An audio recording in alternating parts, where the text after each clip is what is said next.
শুভ সকাল সকলকে। দিনটা ছিল শনিবার, অমাবস্যা। তো দেখো, আমি এর আগে তোমাদের কিছুটা হলেও দেখিয়েছিলাম যে সেদিনের পরিস্থিতিটা আমাদের কি হয়েছিল। তো দেখো, সামনে এই ফুলের গেটটা করা হয়েছিল, নিচে মানে মেন গেটের সামনেও অনেক কিছু করার ইচ্ছা ছিল, কিন্তু যা বৃষ্টি হলো না। তো তখন 12টা বাজে, বাবার ভোগ দেওয়া হচ্ছিল। আমার বাড়িতে মা আসার পর থেকেই, আমার যখন এই তলাটা প্রতিষ্ঠা হয় তখন থেকেই কিন্তু আমি এক মালসা করে সেই দিনই ভোগ দিই। আগের দিন গঙ্গা স্নান করতে গেলাম, কোলাঘাটে গেলাম। হ্যাঁ, যখন বাড়ি ফিরছিলাম তখন মেঘলা আকাশ ছিল। আমি তখনও বলছি যে এত মেঘলা করছে, বৃষ্টি হবে নাকি। তখন একটা মনে যেন ভয় কাজ করছিল, কিন্তু তারপরে ভাবলাম না না, বৃষ্টির কথা বলেনি আর কেন বৃষ্টি হবে। তো ভাবতেও পারিনি যে ওই ভোর থেকে বৃষ্টি শুরু হবে। মানে বৃষ্টির আওয়াজ শুনে আর যেন ঘুম ধরেনি, এতই ভয় পাচ্ছিল, কান্না পেয়ে যাচ্ছিল, এরকম একটা ব্যাপার। মায়ের কাছে এসে কত প্রার্থনা করছি, মা বৃষ্টি কমিয়ে দাও, কেন এমন হচ্ছে। তো সবাই আমাকে বলছে যে সব ঠিক হয়ে যাবে। এই দাদাকেও যখন বলছি, দাদাও বলছে মায়ের যদি ইচ্ছা হয় মা ঠিকই সব বন্ধ করে দেবে বৃষ্টি, সব মানুষকেই বাড়িতে দেখবি ঠিক আনাবে। তো জানি না কি হবে তার পরক্ষণে, কিন্তু সত্যি অবাক, মানে অবাক কথাই হয়েছিল। তারপরে বিকেল অবধি তো মোটামুটি ভালোই বৃষ্টি হয়েছে, বিকেল কেন সন্ধ্যা অবধি ভালোই বৃষ্টি হচ্ছিল। তো চলো, আমার বৌদি আমাকে সাজাবে বলেছিল, তো আমি সাজতে যাব। তো বাড়ির সমস্ত কাজ তার জন্য আগে থেকে মানে তাড়াতাড়ি করার চেষ্টা করেছিলাম। আমি কোনোবারে এত সাজগোজের সুযোগ পাইনি, কিন্তু এবারে একটু মানে ইচ্ছা হলো সাজবো। তো বৌদিও বলেছিল। তো দেখো, মা যাচ্ছে একটা, মাও কিন্তু বৃষ্টিতে ভিজে ভিজে যাচ্ছে, তখনও বৃষ্টি পড়ছে। আর এই অঘ্রাণ মাসে অনেক বড় বড় কালী পুজোই আমাদের এই উদয়নারায়ণপুরে হয়। কেন হচ্ছে বৃষ্টি মা তোমাদের পুজোয়, জানি না। মায়েদের পুজোতে মায়েদের কি ইচ্ছা তা বোঝা বড় দায়।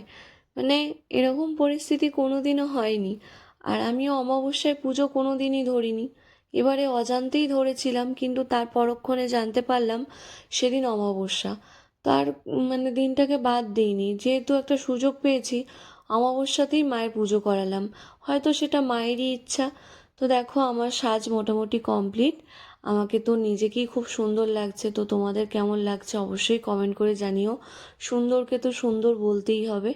আর বৌদির হাতের কাজ তো খুবই সুন্দর, আমার তো খুবই ভালো লাগছিল। আর আমার সাজ একদম কমপ্লিট, আমি যেভাবে সাজবো বলেছিলাম আমাকে সেভাবেই সাজিয়ে দিয়েছে। দেখো, মাথায় ফুল দিয়ে, শুধু ফুলটা একটু কম পেয়েছি। কোলাঘাট থেকে সব ফুলই কিনেছি আর ওইটাই আনতে ভুলে গেছি। মানে কি বলবো, এত রাগ হচ্ছিল। তো যাই হোক, বাড়ি চলে এলাম, তখন বৃষ্টি কম, মানে একটু কম হচ্ছিল।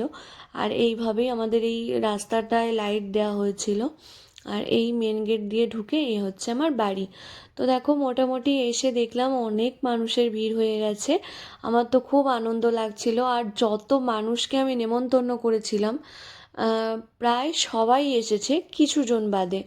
তো মানে অনেক দূরেও যাদের বাড়ি এই বৃষ্টিতে, তারাও এসেছে মায়ের টানে। এখানেই বোঝা যায় যে মা না টানলে তার আসার ক্ষমতা কিছুতেই হবে না।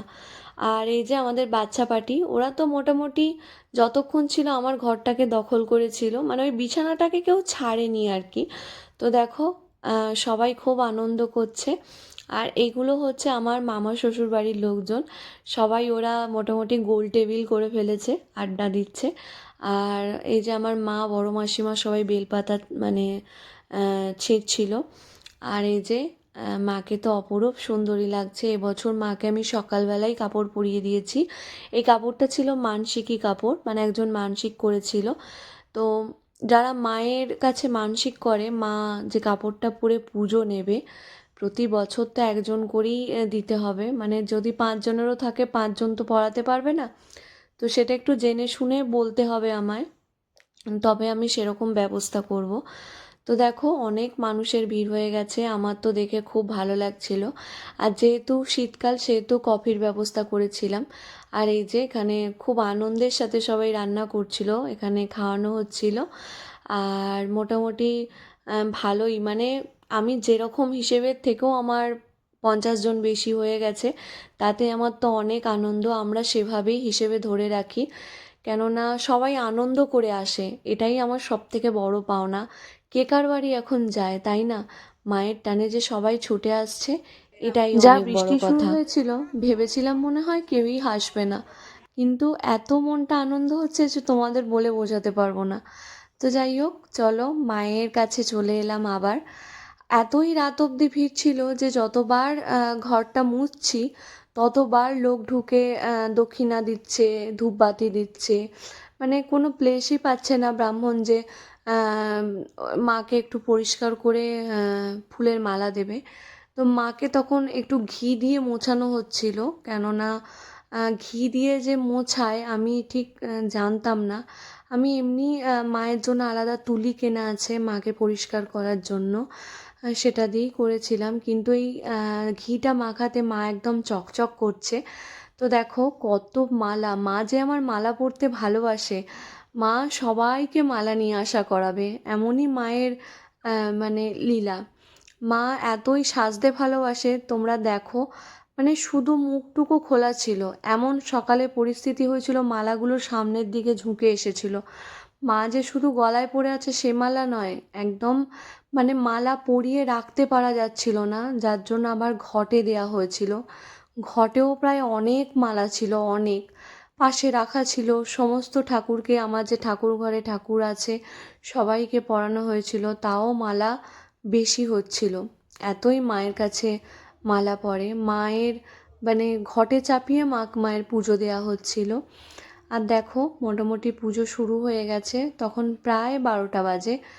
আর আমিও সব কিছু জোগাড় জানতে শুরু করেছি, মানে দাদাদেরকে দিচ্ছি কি লাগবে না লাগবে। আর সত্যি মায়ের কৃপা, মানে অনেক কিছু। এই যে আমাদের সংকল্প শুরু হয়ে গেছে, আমরা সংকল্পে বসেছি। তো চলো, মা যেন সবাইকে ভালো রাখে, সুস্থ রাখে, সেই কামনাই করি। তো দেখো মাকে কি সুন্দরই লাগছে, মানে দেখে চোখ ফেরাতে পারা যায় না, সেদিন এতই সুন্দর লাগে মাকে। আর তোমরাও মায়ের কাছে কামনা করো, মায়ের কাছে নিজেদের ইচ্ছা বলো, মাকে ডাকো, মাও যেন ভালো থাকে সুস্থ থাকে সেই কামনাও করো। কেননা মা ভালো থাকলে তবেই আমাদেরকে ভালো রাখবে। আর আমি চাইবো আহ, এই প্রতি বছর যেন আমি এইভাবেই সবাইকে নিয়ে আনন্দ করতে পারি, সবাই যেন আমার বাড়িতে এসে আনন্দ করে। মায়ের আরতিও শুরু হয়ে গেছে, তোমরা কিন্তু সবাই মায়ের আরতিটা দর্শন করো।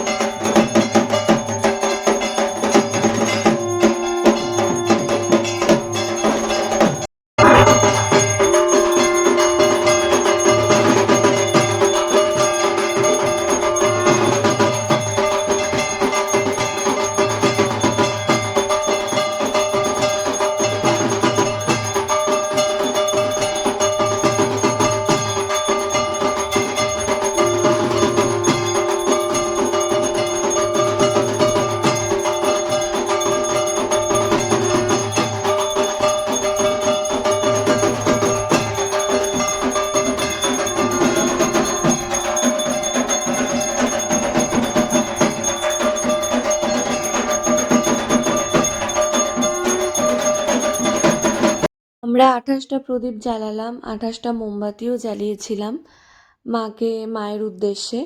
তারপর আমাদের হোমও আরম্ভ হয়ে গিয়েছিল, পুজো প্রায় শেষের দিকে এসে গেছে। মায়ের মূর্তি সেদিন অন্যরকম লাগছিল, যেহেতু অমাবস্যার যোগ ছিল।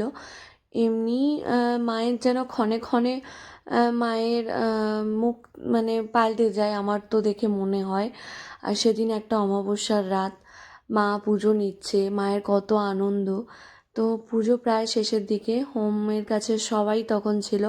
এই হোমের আগুন নাকি গায়ে লাগানো খুবই ভালো, শরীর থেকে অনেক রোগ ব্যাধি কাটে, অনেক অনেক কিছু দূর হয়ে যায় আমাদের সবাই বলে, বা যেটা আমরা জানি।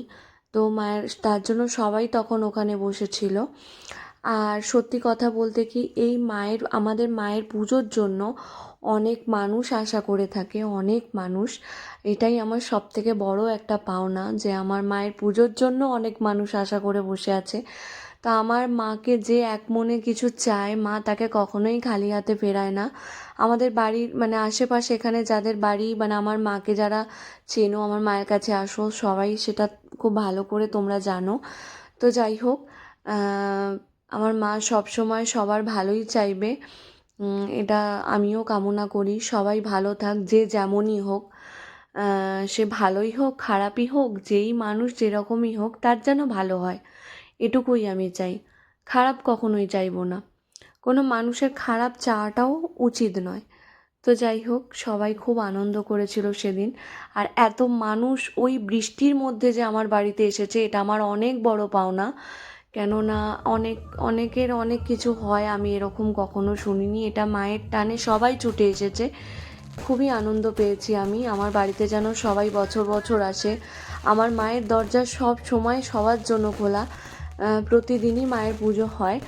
তো যাই হোক, এই বোমগুলো সবাই ফাটাচ্ছিল, খুব আনন্দ করেই সব কিছুটা হয়েছে। যাই হোক, সারাদিনে মন খারাপের পর রাত্রিবেলা আনন্দ আমি অনেক পেয়েছি। তো চলো, সবাই সুস্থ থেকো, ভালো থেকো।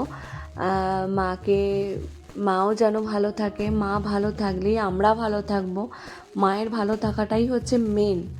মা যদি ভালো থাকে, আমরা তবেই ভালো থাকবো, তাই না? তো চলো, এখনকার মতো টাটা।